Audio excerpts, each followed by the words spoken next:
Hello friends, welcome to খেল দুনিয়া। পাঞ্জাব এফসির বিরুদ্ধে কোয়ার্টার ফাইনালে দুর্দান্তভাবে জিতে সেমিফাইনালে গেল মোহনবাগান। ম্যাচে কিন্তু 3-3 গোলের শেষ হয় এবং তারপর কিন্তু টাইব্রেকার হয়। টাইব্রেকারেও কিন্তু মোহনবাগান পিছিয়ে ছিল একটা সময় এবং তারপর কিন্তু দুর্দান্তভাবে প্রত্যাবর্তন করে মোহনবাগান এবং সবশেষে কিন্তু মোহনবাগান জয়লাভ করে এবং তারা কিন্তু সেমিফাইনালে চলে যায়। তো তোমরা যদি ম্যাচটা প্রথম থেকে দেখবে যে মোহনবাগান কিন্তু একদমই তাদের রিজার্ভ দলকেই প্রায় নামিয়েছিল, মানে একদম আগের ম্যাচের যে টিম ছিল সেখান থেকে কিন্তু অনেক প্লেয়ারকে বসিয়ে দিয়েছিল। তো মলিনা কিন্তু দেখে নেবে এটাই কিন্তু আশা করা গেছিলো, তো সেটাই সেরকমই করেছিল। তবে ম্যাচের প্রথমেই কিন্তু মোহনবাগান ধাক্কা খায়, একটা পেনাল্টি কনসিড করে, তবে সেটা কিন্তু রেফারির ভুল দোষেই পেনাল্টিটা কনসিড করে, কারণ সেটা পেনাল্টি ছিল না, সেটা অনেকটা ডাউট ছিল, সেটা কিন্তু কমেন্ট্রিতেও বলেছে। তো সেখান থেকে 1-0 গোলে পিছিয়ে পড়ার পর আশা করা যাচ্ছিল মোহনবাগান ঘুরে দাঁড়াবে, তবে কিছুতেই কিন্তু মোহনবাগানের আক্রমণ ঠিকভাবে হচ্ছিল না এবং গোলের সামনে গিয়ে বারবার খেই হারিয়ে ফেলছিল। তো একেবারে ইনজুরি টাইম, প্রথমার্ধের ইনজুরি টাইমের সময় কিন্তু মোহনবাগান সমতায় ফেরা 1-1 গোল এবং 1-1 করে সেখানে কিন্তু গ্রেগ স্টুয়ার্ট তিনি কিন্তু গোল পান এবং সেটা কিন্তু একদম ডিফ্লেকশনে গোলটা হয় এবং 1-1 করে ড্রেসিং রুমে ফেরার পর সেকেন্ড হাফ শুরু হওয়ার সাথে সাথেই কিন্তু মোহনবাগান 2-1 গোলের ব্যবধানে এগিয়ে যায় এবং মনবীর সিং দুর্দান্ত একটা গোল করে এবং সেই সময় যে কম্বিনেশনটা দেখা গেছে সেটাও কিন্তু দুর্দান্ত। তো 2-1 হয়ে যাওয়ার পর আশা করা গেছিলো মোহনবাগান হয়তো আস্তে আস্তে ম্যাচটা নিয়ে যেতে পকেটে পুরে নেবে, কিন্তু না, তারপরেও কিন্তু খেলা বাকি ছিল। মোহনবাগান কিন্তু তারপর পরপর 2 গোল খেয়ে ম্যাচ থেকে কিন্তু প্রায় হারিয়ে যাচ্ছিল, অর্থাৎ 3-2 ব্যবধানে কিন্তু মোহনবাগান পিছিয়ে পড়ে একটা সময় এবং সেই সময় মনে করা হচ্ছিল যে আর হয়তো পারবে না এবং পাঞ্জাব এফসি সেই সময় কিন্তু খেলাটা পুরো কন্ট্রোল করছিল এবং একাধিক কিন্তু সুযোগও পেয়ে গেছিলো সেই সময় পাঞ্জাব এফসি।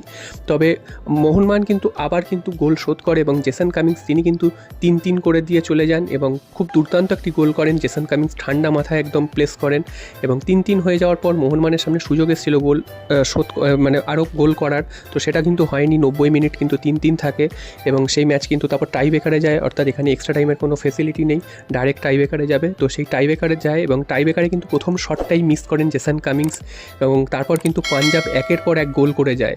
উল্টো দিকে মোহনবাগানও কিন্তু পরপর গোল করছিল, তবে যেহেতু প্রথম শটটাই মিস করে যায় তাই জন্য কিন্তু মোহনবাগানের মধ্যে একটা চাপা টেনশন কাজ করছিল, হয়তো ম্যাচটা হাত থেকে বেরিয়ে যাবে এবং শেষ শট, যেই শটটা পাঞ্জাব গোলে রাখতে পারলেই জিতে যাবে, সেই শটটা কিন্তু বারে মারে এবং বিশালকায় তো ঠিক দিকে ঝাঁপিয়েছিল, যার ফলে কিন্তু মোহনবাগান সেই যাত্রায় বেঁচে যায় এবং তারপর কিন্তু মোহনবাগান দিমিত্রি পেটারস তিনি কিন্তু গোল করে সমতায় ফেরায় মোহনবাগানকে এবং তারপর কিন্তু সারেন্ডেতে যায় খেলা। সারেন্ডেতেও কিন্তু প্রথম 2 শট দুজনেই কিন্তু গোল করে এবং তারপরের শটটা কিন্তু পাঞ্জাব এফসি হাতে মারে বিশালকায় দুর্দান্ত ক্ষিপ্রতায় কিন্তু পেনাল্টিটা সেভ করেন এবং শেষ শট কিন্তু মোহনবাগান জালে জড়িয়ে দেয় এবং মোহনবাগান কিন্তু সেমিফাইনালে চলে যায়।